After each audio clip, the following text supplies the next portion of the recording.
Welcome to the Shepherd's Pie, a slice of hope to raise faithful kids, where we focus on topics that impact young people today. I'm Antony Barone Kolenc. I'm a father of 5 who served in the Air Force for 21 years. I'm now a law professor and a columnist for Practical Homeschooling magazine. I'm also the author of The Harwood Mysteries, an inspirational medieval fiction series for kids aged 10 and up. Here on the Shepherd's Pie, we want to inform, inspire, and help you to raise happy, healthy, faithful kids, whether you're a parent, an aunt or uncle, a youth leader, anyone. In today's episode, we talk about life coaching, and we'll ask whether our teens can benefit from having a life coach in their lives. My guest is Lisa Mladinich, an award-winning author, podcaster, and professional life coach who regularly works with families and teenagers in helping them meet the potential God has for them. In the entertainment segment of the show, I review the Christian movie American Underdog, which tells the story of a pivotal time in the life of Kurt Warner, the Super Bowl winning quarterback of the St. Louis Rams.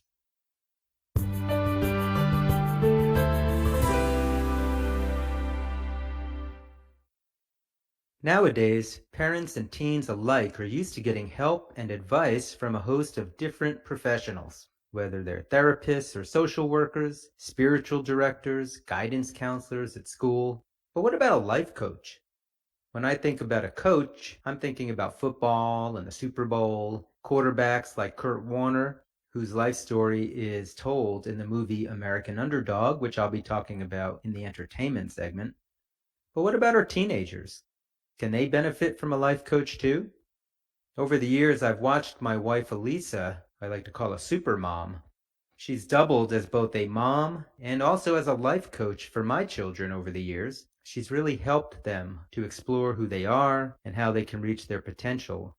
And I've always been amazed at the natural talent that she brings to that role. Well, my guest today is Lisa Mladinich. She provides a similar service as a professional life coach. In our interview, she discusses what a life coach does and how they might just be able to help your teenager find God's path in their lives.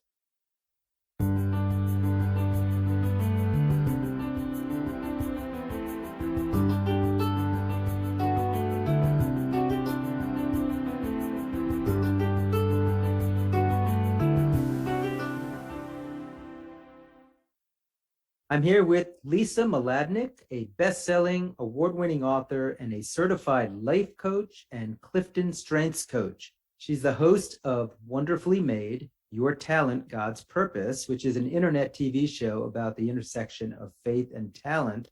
And she also hosts the podcast Homeschooling Saints.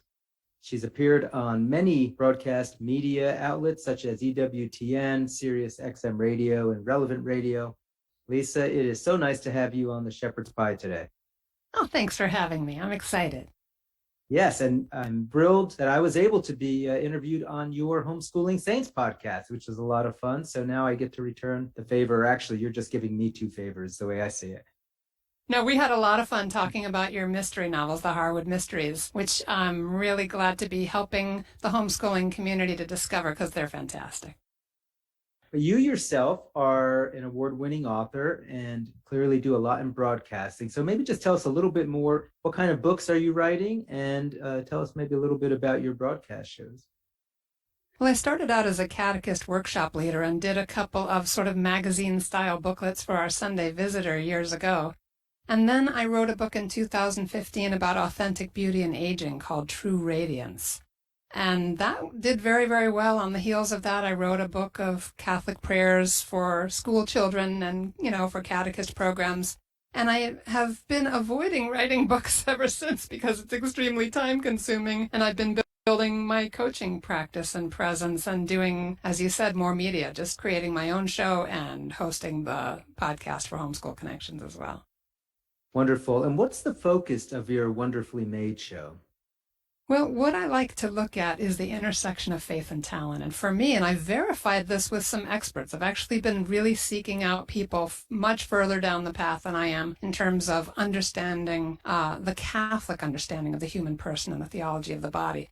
But I really do believe this area of natural talent, the way God designs each of us for a purpose, that when he breathes life into us and creates us in the womb, he knits us together and he knows what our purpose is. He has a beautiful plan for us. So when we look at our natural capabilities, we can see that just as in Pope John Paul II's Theology of the Body, we find out that we are made for self-donation, that we are purposed to take up our crosses, to follow Christ into that self-donation in our lives.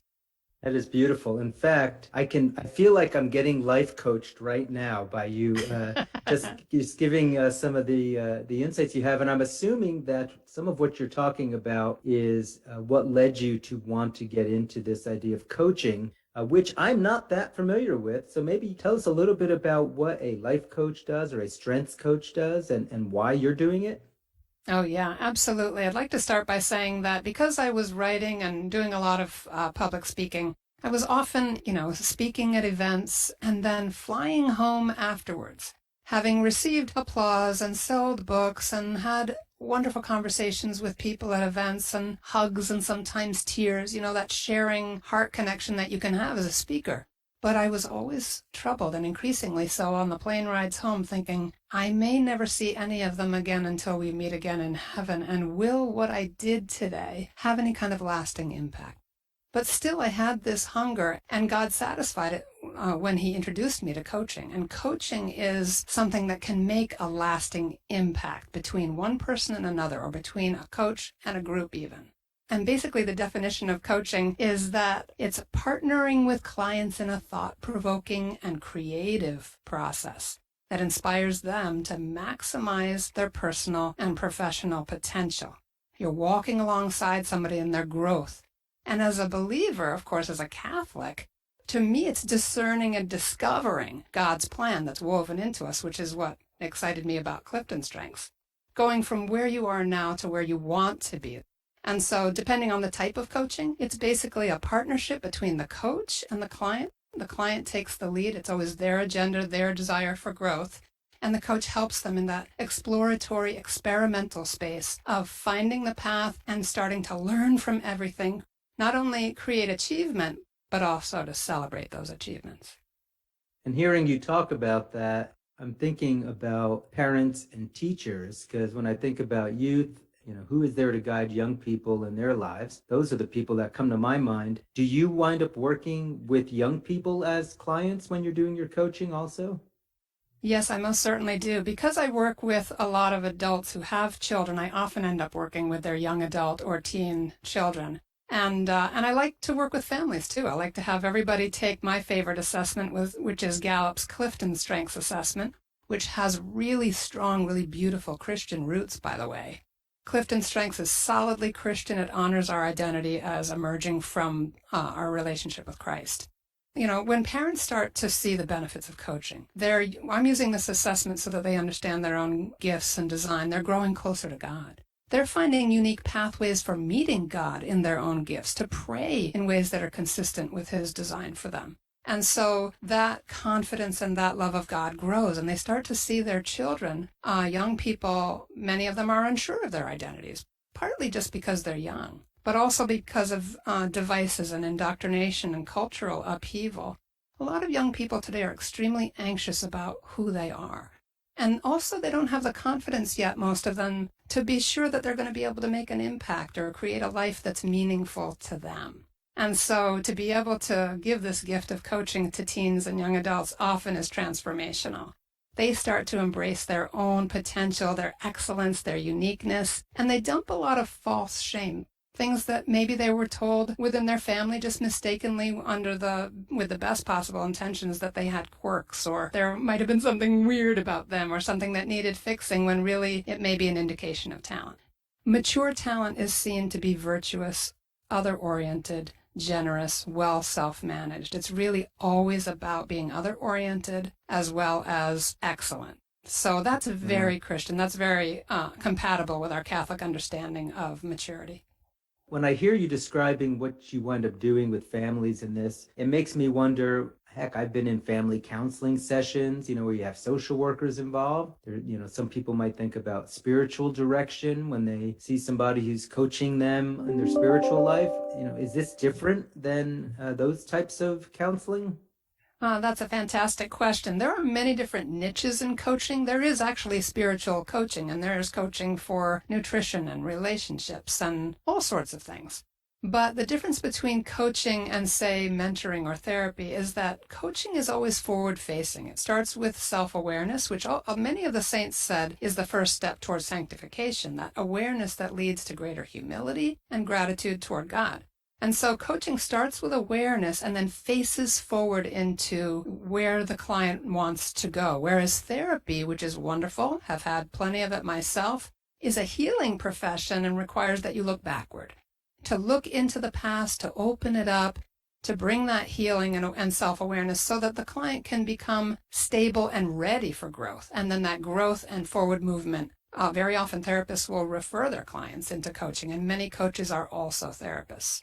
And so mentoring is more, here's what I did, so do it the way I did it. And spiritual direction is completely focused on the client's relationship with God.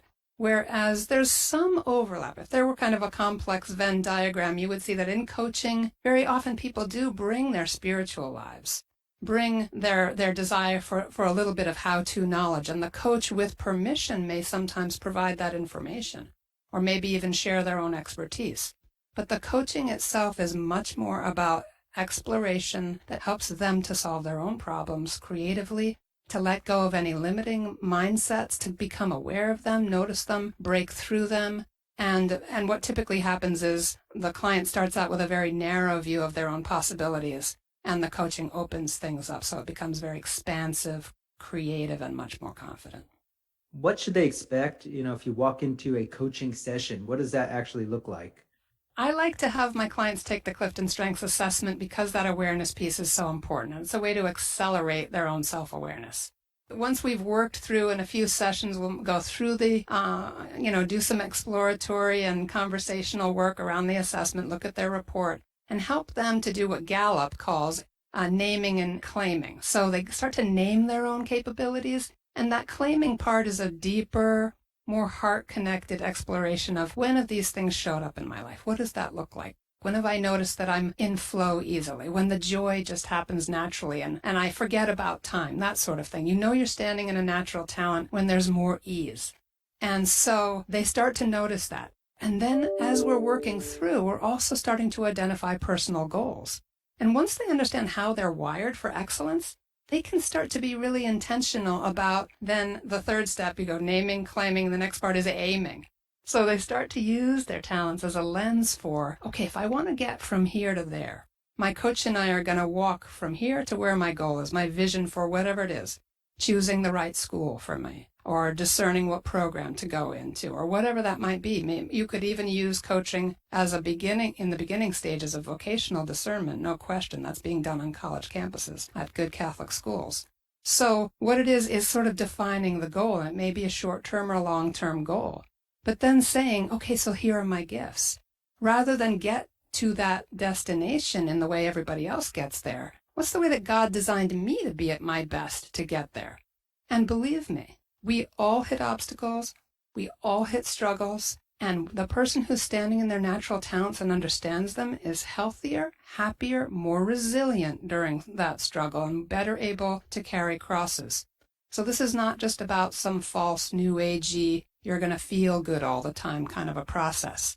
The coach actually accompanies the client because there are going to be times when the client gets frustrated or discouraged, or loses contact with the original excitement in that vision that they're working toward, and the coach holds that vision and honors it, and at times challenges the client to recommit to their own calling, their deepest desires, where they feel that God is leading them.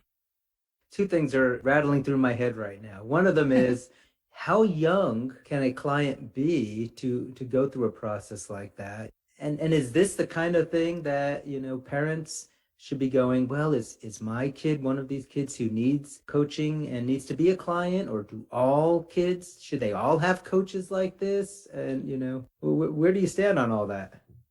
Well, I'm a coaching geek, so I feel like the whole world could benefit from coaching. So that's just out of the gate. That's always going to be my feeling. But you have to find a good coach. I've been a part of helping to develop something I don't own. My friend and colleague of about 20 years, Allison Ricciardi, owns CatholicTherapist.com, which has helped Catholic clients and Catholic therapists find each other, find people who are faithful to the morals and the beliefs of the Catholic Church. Well, she just launched CatholicLifeCoaches.com, which has listings in lots of different niches for coaches who are faithful to the Catholic Church. And there you can also look and click through their listings and look at their websites and see what they've done and anything else. You could definitely check them out beyond that. But the point is just that I don't tend to work below the teen years. I tend to work with high school and above, just because there are Clifton strength assessments for younger children, even for the littlest ones. But that assessment is taken by the parents and is mostly by observation. There are, sort of stages of going up through the ages, but there is one oriented towards young teens. High school kids can take the adult version of Clifton Strengths, and so they're absolutely ready. There's no question that I think a great many teens could benefit from this, especially because high school is a time of really wondering, with a lot of anxiety for many kids. Who am I? Where am I going? What should I be doing? Do I matter? Is my life going to have meaning? Does God really care about me? Am I wonderfully made, as my parents are telling me, or was I kind of randomly made or batch produced? Whereas they start to see God's intentionality and the beauty of the way they're woven together, I've seen it again and again. Confidence goes up, and their appreciation for God goes up. The Clifton Strengths Assessment, you've mentioned it a few times here. I'm actually wondering if I or any of my kids took this when we were in high school and you go to the guidance counselor or they do something like that. Is this an assessment? Tell us a little bit more about it, but also, is this an assessment that we're already seeing kids getting through the school system somewhere? Yes, in many places, especially at the college level. I don't know how many schools at the high school level are using it, but it's super popular. About 27 or 28 million to date have taken this assessment. And more college campuses are really encouraging it. They actually have strengths-based cultures, as many corporations do, because they see that when people are living out of their natural gifts and they have awareness of other people's natural gifts, they start leveraging each other's gifts. They start working more cooperatively. They start understanding and speaking each other's languages with more ease. They can step into each other's worlds and resolve conflicts much faster and more productively, without breaking relationships apart. It's saved many marriages. So Clifton Strengths itself comes out of the research of Dr. Don Clifton. He's no longer with us, but his family is still at the head of Gallup. And essentially, he was a devout Christian who discovered that naturally occurring talents, given a little bit of attention, some skill development, some nurture, and some practice, grew exponentially. It's really remarkable, and I could talk about that at length.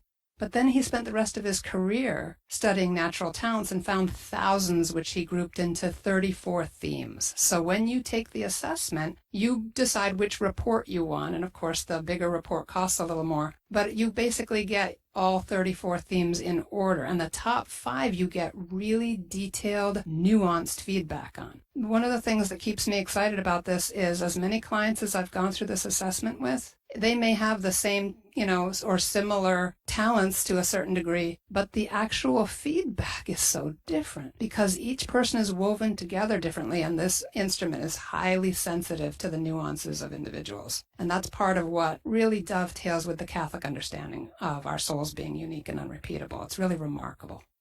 What are you seeing when you give these assessments, especially to some of your teen clients? Are you seeing common issues that teens are sort of experiencing that would be good for parents and others who work with youth to be aware of? I think really just being able to say, this is me, because when you get that nuanced feedback, you might glance at it in first and go, okay, yeah, that's me. But when you get together with a coach who can then do the coaching process, which is deep listening, asking questions, drawing the person out, creating a space where they can really go deeper and explore, that person makes connections they may never have made before in their lives. They may find themselves saying things they've never heard themselves say, and yet they feel the truth of it. They have a level of conviction about themselves and their own deepest desires they've ever had before. So that's not at all uncommon. That can happen in the first session. Most of the learning and the progress, believe it or not, happens outside the session, because this kind of awareness, when it's ignited, changes the way a person thinks about themselves, and they start to shift and do things differently and respond to things differently. And quite honestly, being able to see, I hate to use the word potential because it's been so co-opted by the human potential movement and new agey stuff, but of course it's a perfectly useful word. But this sense that there is great potential in each of us, that God has a vision for our lives that's too big for us.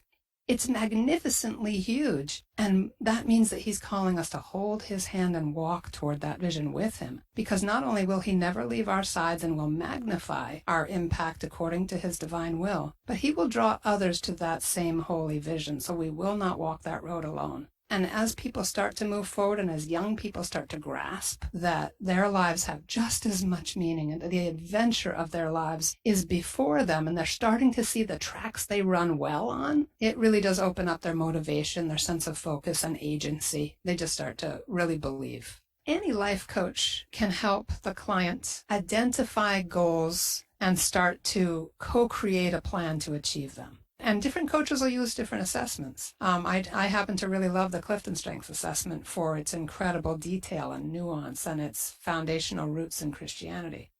And do people typically get coaching on a weekly basis, a monthly basis? The most classic coaching schedule is 3 times a month.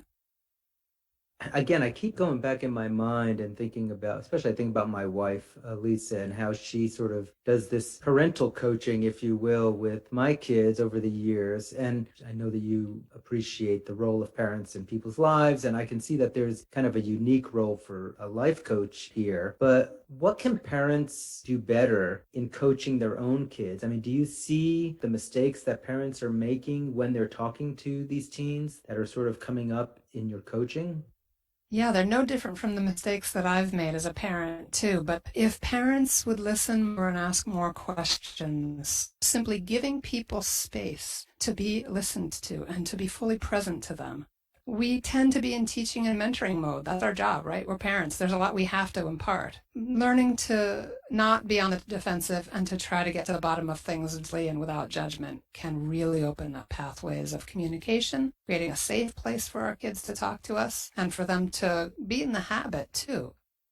These are beautiful concepts. And so as we're heading into the end here, do you have any words of advice for, especially, I guess, parents who are hearing this and thinking about coaching? They think it's right for their kid.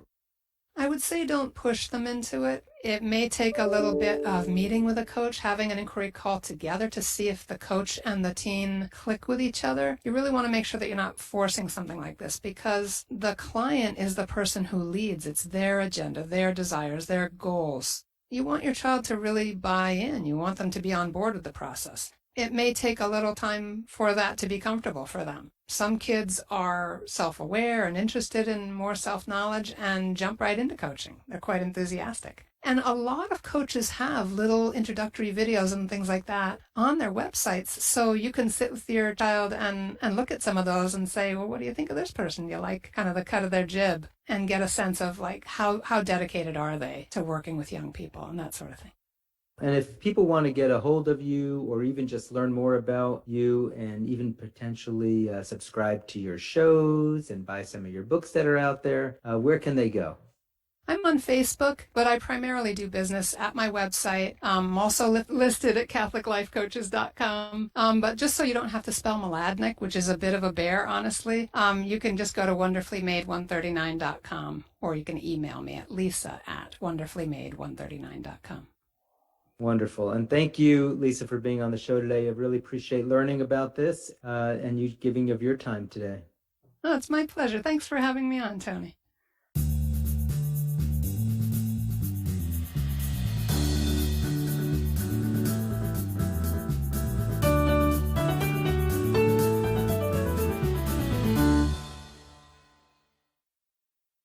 All this talk about coaching makes me think about football and the Super Bowl and Kurt Warner, the Hall of Fame quarterback who became an MVP in the NFL, winning the Super Bowl for the St. Louis Rams. In the entertainment segment, I review the movie American Underdog, which is based on the book by Kurt Warner called All Things Possible. It's a story of a big part of his life, but it's not really a story about football.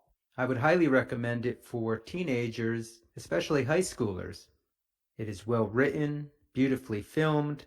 Zachary Levi plays the role of Kurt Warner, and he does an amazing job showing the life story of this Hall of Fame quarterback who suffered serious disappointments and setbacks in his career before finally going on to fame and acclaim. It shows the story of how he fell in love with a divorced mother of a child with special needs, played wonderfully by Anna Paquin. All of the realistic bumps that life served to them in their relationship, in their family, in jobs, how they struggled financially, and yet how through faith, hard work, and through the grace of God, taking us all on a different path than the one we might have originally thought we'd be on, Kurt Warner reached the potential that God had set for his life as a Hall of Fame quarterback in the NFL. Dennis Quaid plays a smaller role as the coach of the St. Louis Rams.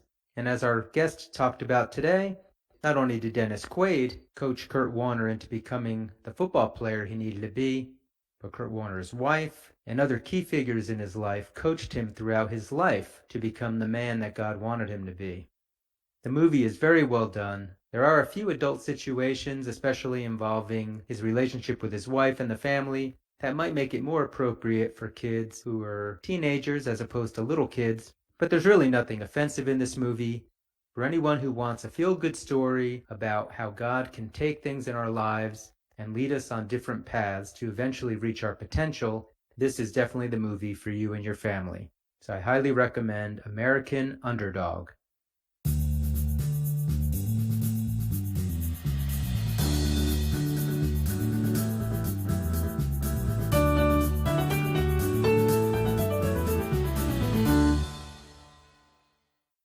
That's all the time we have for the show today. We spoke with Lisa Mladinich about life coaching and how it can benefit our teens. And I reviewed the Christian movie American Underdog, which showed us some of the amazing life story of Kurt Warner, quarterback of the St. Louis Rams. Again, this is Antony Barone Kolenc, and this has been The Shepherd's Pie. If any of you listening today have a question for me or a topic you'd like to have us cover on the show, please drop me a line on my website at antonykolenc.com. That's ANTONYKOLENC.com. Also, if you visit my website, you can learn more about my historical fiction series for kids, The Harwood Mysteries. I'll end as always with my wife's favorite scripture quote from Romans 8:28. We know that all things work for good for those who love God, who are called according to his purpose. May the Lord bless and keep